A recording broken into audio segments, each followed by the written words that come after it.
নমস্কাৰ। মই মোৰ আগৰ ভিডিঅ'টোত চৰিত পুথিৰ উদ্ভৱ আৰু বিকাশ সম্পৰ্কে কিছু কথা আগবঢ়ালোঁ। সাহিত্যিক গুণৰ দিশৰ পৰা আচলতে চৰিত পুথিসমূহৰ যি বৈশিষ্ট্য বা যি তাৰ প্ৰভাৱ বা তাৰ মূল্য আচলতে অপৰিসীম। মই এই সাহিত্যিক দিশৰ পৰা এই চৰিত পুথিসমূহ কেনেকৈ বেছিকৈ বিখ্যাত বা মূল্য সেই সম্পৰ্কে কিছু কথা আগবঢ়াব বিচাৰিছোঁ।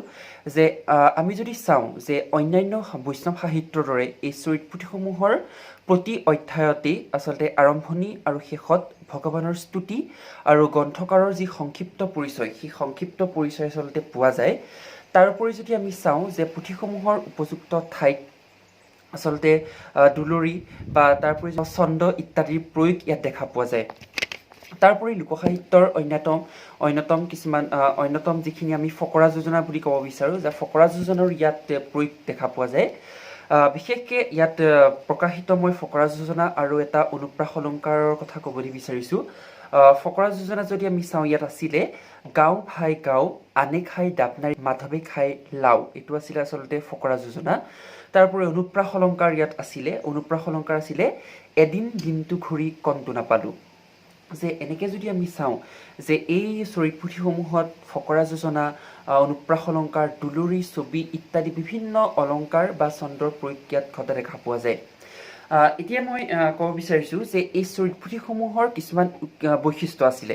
এই বৈশিষ্ট্যসমূহৰ ভিতৰত যদি আমি চাওঁ যে আমাক চৰিত পুথিসমূহে আমাক কি কথা জানিবলৈ দিয়ে বা চৰিত পুথিসমূহে পৰা আমি কি জানিব পাৰোঁ। যে আমি প্ৰথমে ক'ব বিচাৰিছোঁ যে চৰিত পুথিসমূহৰ জৰিয়তে সেই সময়ৰ মহাপুৰুষসকলৰ বা সেই সময়ৰ সন্ত মহন্তসকলৰ বৈচিত্ৰ্যপূৰ্ণ জীৱন কাহিনীৰ উপৰিও সেই সময়ৰ আমি অৰ্থাৎ সমসাময়িক যিটো অৱস্থা, সেই সমসাময়িক অৱস্থাটো আমি গম পাওঁ। দ্বিতীয়তে যে মই আগতেও কৈছোঁ যে এফালে বুৰঞ্জী সাহিত্য আৰু আনফালে চৰিত সাহিত্য সৃষ্টি হৈছিলে, যে এই চৰিত পুথিসমূহে বুৰঞ্জীৰ পৰিপূৰক হিচাপে সেইখিনি সময়ত কাম কৰিছিলে।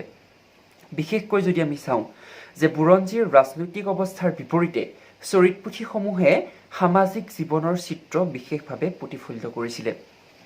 তৃতীয়তে আমি যদি চাওঁ যে এই পুথিসমূহত বৈষ্ণৱ গুৰুসকলৰ গোটেই জীৱনৰ যিখিনি কাৰ্যাৱলী, সেই কাৰ্যাৱলীসমূহ তাত কি হৈছিলে, বৰ্ণিত হৈছিলে। অৰ্থাৎ তেওঁলোকে পুৱাৰ পৰা গধূলিলৈকে যিসমূহ কাম কৰিছিলে বা পুৱাৰ পৰা গধূলিলৈকে কৰা যিখিনি কাৰ্যাৱলী, সেই কাৰ্যাৱলীসমূহ চৰিত পুথিসমূহে আমাক জানিবলৈ দিয়ে। চতুৰ্থতে যদি আমি চাওঁ যে পুথিসমূহৰ পৰা ধৰ্ম সম্পৰ্কীয় বাদ বিসম্বাদ আৰু ভ্ৰমণ প্ৰসংগৰ দুই এটা কাহিনীও বা আমোদজনক কথাও আমি এই চৰিত পুথিসমূহৰ পৰা জানিব পাৰোঁ। তাৰপিছত যদি আমি চাওঁ যে এই চৰিত পুথিসমূহৰ জৰিয়তে সমসাময়িক সামাজিক, ৰাজনৈতিক, অৰ্থনৈতিক আৰু সামাজিক জীৱনৰ দলিল হিচাপে আমি ইয়াক নিৰূপণ কৰিব পাৰোঁ। অৰ্থাৎ আমি যদি চাওঁ এই চৰিত পুথিসমূহে আমাক বুৰঞ্জী সাহিত্যৰ পৰিপূৰক হিচাপে কাম কৰি পেলাই গোটেই সামাজিক জীৱনটো আচলতে তাত প্ৰতিফলিত হোৱা দেখা পোৱা যায়। কিন্তু মই আগতেও কৈছোঁ যে এই চৰিত পুথিসমূহৰ যিখিনি সত্যাসত্য আচলতে কিমান, সেই কথাটো আমি গম নাপাওঁ, কিয়নো এজন ব্যক্তিৰ তিৰোধানৰ পাছতহে সেইসমূহ লিখিত হৈছিলে, কিন্তু বুৰঞ্জীসমূহ দৈনিকভাৱে লিপিবদ্ধ হৈছিলে। আৰু সেইকাৰণে চৰিত পুথিসমূহত আচলতে খুব কম আচলতে সত্য নিৰূপণ হৈছে, যাৰ ফলত ইয়াত কিছুমান দুখ অৰ্থাৎ থাকি গৈছে। আমি যদি চাওঁ যে পুথিসমূহত কি হৈছিলে, গুৰুসকলৰ চৰিত্ৰৰ গুণাৱলী আৰু কেৱল মাত্ৰ মহৎ কাৰ্যসমূহে বৰ্ণিত হৈছিল। যে তাত যিসকল ব্যক্তিক নিৰূপণ কৰা হৈছিলে তেওঁলোকৰ কোনো ধৰণৰ দুখ আচলতে তাত চিত্ৰিত হোৱা নাছিলে। দ্বিতীয়তে যদি আমি চাওঁ যে এই চৰিত পুথিসমূহৰ বহু ক্ষেত্ৰত কিছুমান অলৌকিক কথা আচলতে বৰ্ণিত হৈছিলে। ইয়াৰ কাৰণটো হৈছে যে তেওঁলোকক যিহেতু মহাপুৰুষীয়া অৱতাৰী পুৰুষ হিচাপে গণ্য কৰা হৈছিলে, যাৰ ফলত তেওঁলোকক অলৌকিক ৰূপতো কিছুমান কথা তাত আচলতে বৰ্ণিত হৈছিলে। তাৰোপৰি লিখকসকলৰ বুৰঞ্জী সম্পৰ্কীয় জ্ঞান কিছু নথকাৰ বাবেই হয়তো তাৰ যিবোৰ ধাৰাবাহিকতা, সেই ধাৰাবাহিকতা বহু ক্ষেত্ৰত আঁতৰি গৈছে। অৰ্থাৎ যিসমূহ তাৰ লিংক, সেই লিংক যদি আমি ইংৰাজীত যদি আমি কওঁ যি লিংক অৰ্থাৎ যিটো ধাৰাবাহিকতা, সেইটো বহু পৰিমাণে আচলতে দেখা পোৱা নাযায়।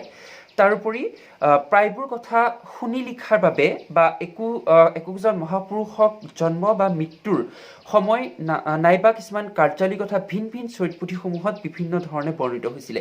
অৰ্থাৎ মই আগতে কৈছিলোঁ যে তেওঁলোকক মৃত্যুৰ পাছতহে সেইসমূহ বৰ্ণিত হৈছিলে। অৰ্থাৎ সেইসমূহ শুনি বা তেওঁলোকে কিছুমান মানুহৰ পৰা আয়ত্ত কৰি পেলাই লিখিত হৈছিলে, যাৰ ফলত একেজন ব্যক্তিৰে বহুত সময়ত যদি আমি চাওঁ, অৰ্থাৎ বহুত পুথিসমূহত জন্ম মৃত্যু বা তেওঁলোকে কৰা বিভিন্ন কাম কাজ ইত্যাদিৰ বিভিন্ন চন ইত্যাদি বিভিন্ন খেলি মেলি হোৱাৰো আচলতে দেখা পোৱা যায়।